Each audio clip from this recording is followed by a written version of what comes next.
করতে হলে নিজের জায়গায় গিয়ে বিক্রি করো। সুমিত্রা দেবী চুপচাপ তার কথা শুনতে লাগলেন, অপমান সহ্য করতে লাগলেন। তার চোখে জল এসে গেল, কিন্তু তিনি কিচ্ছু না বলে মাটিতে পড়ে থাকা মাছগুলো তুলতে শুরু করলেন।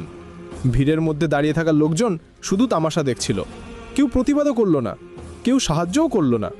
ভিড়ের মধ্যে একটি ছেলে ছিল যে সোশ্যাল মিডিয়ায় বিখ্যাত ছিল। সে মোবাইল বের করে পুরো ঘটনাটি রেকর্ড করতে শুরু করলো। ইন্সপেক্টর তাকে তিরস্কার করতে থাকলো, অপমান করতে থাকলো, এবং লোকজন শুধু হাসতে হাসতে দেখতে থাকলো। সুমিত্রা দেবী মনে মনে ভাবছিলেন, যদি আমার দুই মেয়ে এসব জানতে পারে তাহলে কি হবে। কাশ তারা যেন এই ঘটনা কখনো না জানে, নইলে ঝড় উঠবে। চোখে জল নিয়ে মাছগুলো ঝুড়িতে ফিরিয়ে তিনি ধীরে ধীরে বাড়ির দিকে রওনা দিলেন। এদিকে যে ছেলেটি ভিডিও করেছিল সে বাড়ি পৌঁছে ভিডিওটি সোশ্যাল মিডিয়ায় আপলোড করে দিল।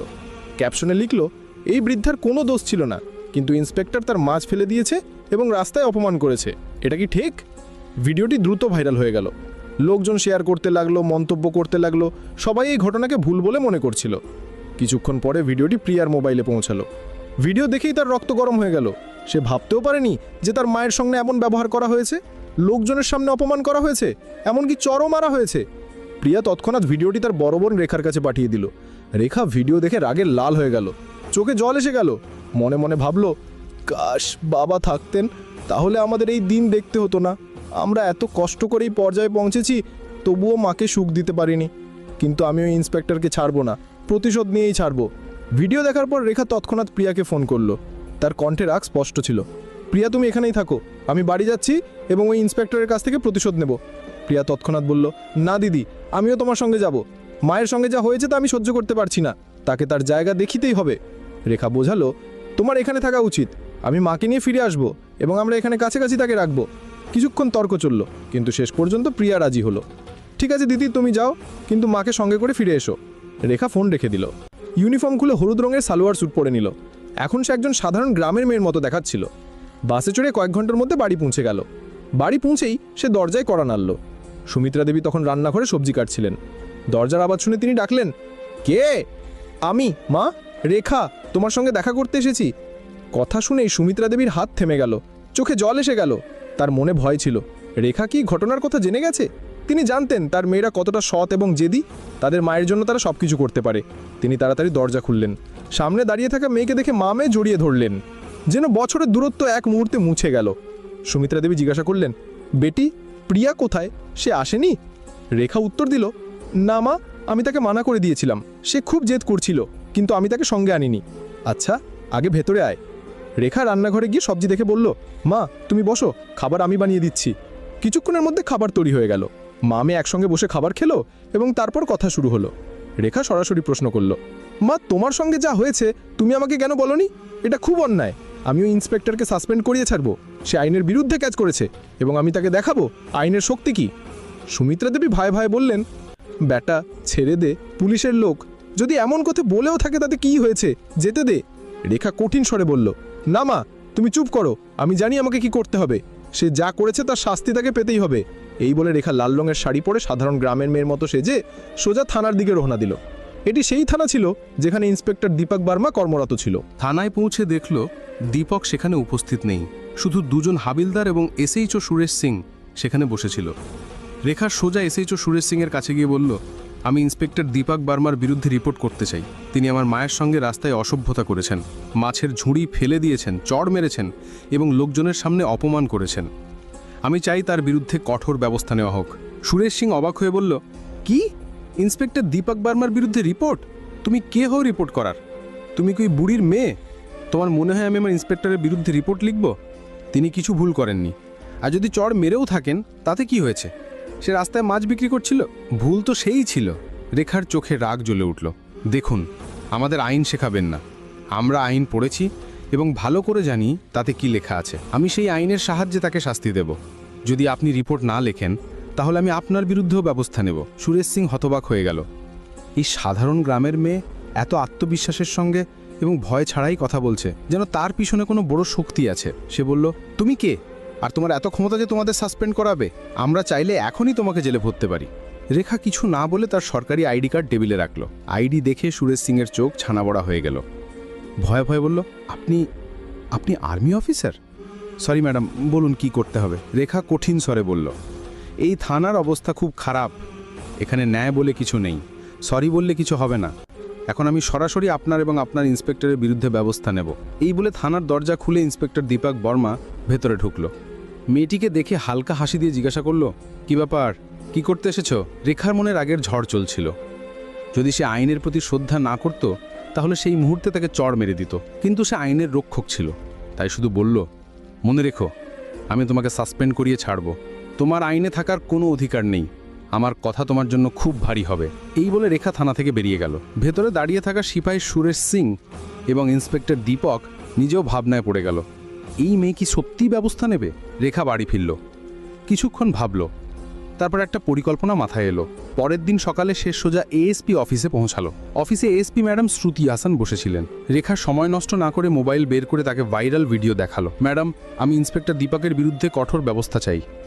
শ্রুতি হাসান গম্ভীর স্বরে বললেন, ম্যাডাম রেখা, আমি জানি আপনি আর্মি অফিসার, কিন্তু আমাদের আইনের জন্য প্রমাণ এবং সাক্ষী দরকার। যতক্ষণ না আপনি ঠোস প্রমাণ এবং সাক্ষী নিয়ে আসবেন ততক্ষণ ব্যবস্থা নেওয়া সম্ভব নয়। রেখা সম্মতি জানিয়ে বেরিয়ে পড়ল।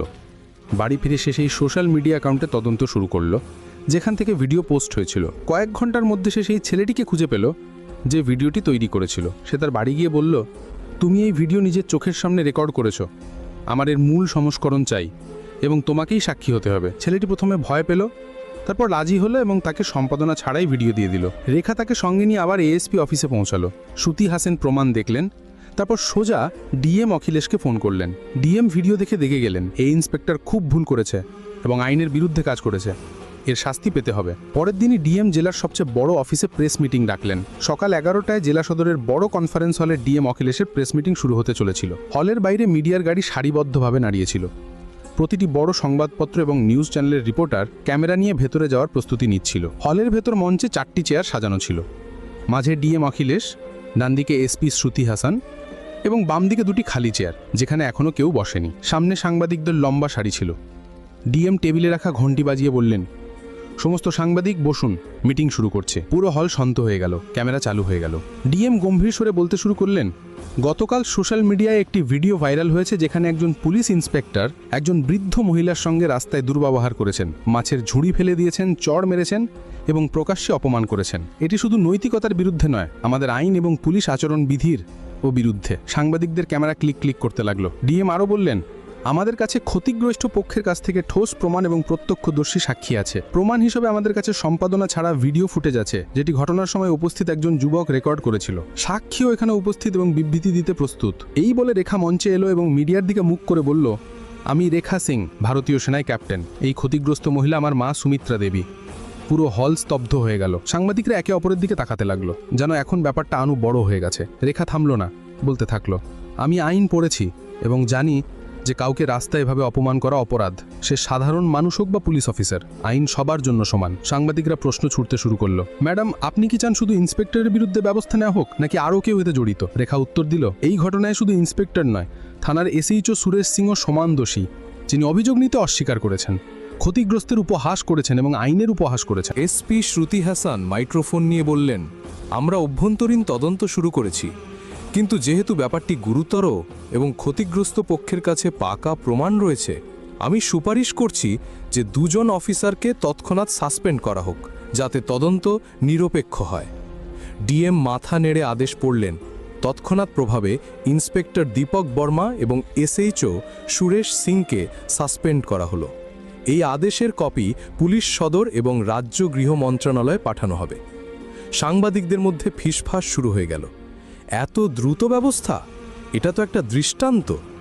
মিটিং শেষ হতেই ডিএম জেলা প্রশাসনের আইনি উপদেষ্টাকে ডাকলেন। আমি পুরো প্রক্রিয়াটি আইনি কাঠামোর মধ্যে করতে চাই, নোটিশ তৈরি করুন এবং সাসপেনশন লেটার প্রস্তুত করুন। আইনি উপদেষ্টা জানালেন, স্যার, প্রথমে আমাদের একটি চার্জশিট তৈরি করতে হবে, যেখানে আইপিসির ধারা এবং পুলিশ আইনের অধীনে করা ভুলগুলো লেখা হবে। তারপর একটি বিভাগীয় তদন্ত কমিটি গঠন করা হবে। তবে সাসপেনশন আদেশ তৎক্ষণাৎ কার্যকর হতে পারে, যাতে অভিযুক্তরা তদন্তকে প্রভাবিত করতে না পারে। ডিএম তৎক্ষণাৎ আদেশ দিলেন এবং 2 ঘন্টার মধ্যে সাসপেনশন লেটার প্রস্তুত হয়ে গেল। ইতিমধ্যে গ্রামে এই খবর আগুনের মতো ছড়িয়ে পড়ল। বাজারের লোকজন একে অপরকে বলতে লাগলো, শুনেছ, সুমিত্রা দেবীর সঙ্গে যা হয়েছিল, এখন তার ন্যায় বিচার হতে চলেছে। তার মেয়ে আর্মি অফিসার, সেই এসব করিয়েছে। সুমিত্রা দেবীর বাড়ির বাইরে ভিড় জমে গেল। কেউ উৎসাহ দিতে এলো, কেউ শুধু দেখতে। সুমিত্রা দেবী বারবার বলছিলেন, আমি প্রতিশোধ চাইনি, শুধু সম্মান চেয়েছিলাম। কিন্তু আমার মেয়েরা তো আগুন, তারা অন্যায় সহ্য করে না। যখন সাসপেনশন আদেশ থানায় পৌঁছালো, তখন সিপাহীদের মধ্যে হট্টগোল শুরু হয়ে গেল। একজন সিপাহী ধীরে বলল, ভাই, এই মেয়েটি সত্যি করে ফেলল। আমরা তো ভাবতেও পারিনি যে ব্যাপারটা ডিএম পর্যন্ত পৌঁছাবে। দীপক বর্মা এবং সুরেশ সিং দুজনকেই আদেশ শোনানো হলো। আপনাদের তৎক্ষণাৎ প্রভাবে সাসপেন্ড করা হলো। তদন্ত সম্পূর্ণ না হওয়া পর্যন্ত আপনারা কোনো সরকারি পদ ব্যবহার করতে পারবেন না। দীপক বর্মার আগে কাগজ মাটিতে ছুঁড়ে ফেলল, কিন্তু সুরেশ সিংয়ের মুখে স্পষ্ট ভয় ছিল। এই মেয়ে আমাদের জীবন বরবাদ করে দেবে। আমি বলেছিলাম না, তার সঙ্গে ঝামেলা করো না। সন্ধ্যা হতেই টিভি চ্যানেলে শিরোনাম চলতে লাগলো, ইন্সপেক্টর এবং এসএইচও সাসপেন্ড, আর্মি অফিসার মাকে ন্যায় বিচার এনে দিল। ভাইরাল ভিডিও হয়ে উঠল অস্ত্র, পুলিশ অফিসারদের ওপর পড়ল শাস্তির হাতুড়ি। রেখার মোবাইলে একের পর এক কল আসতে লাগলো, কেউ অভিনন্দন জানাতে, কেউ মিডিয়া ইন্টারভিউয়ের জন্য। কিন্তু রেখা শুধু বলল, এটা শুধু আমার মায়ের ব্যাপার নয়, এটা তাদের জন্য যাদের সঙ্গে চুপচাপ অন্যায় হয়। এক সপ্তাহ পর বিভাগীয় তদন্তে প্রমাণ এবং সাক্ষীদের ভিত্তিতে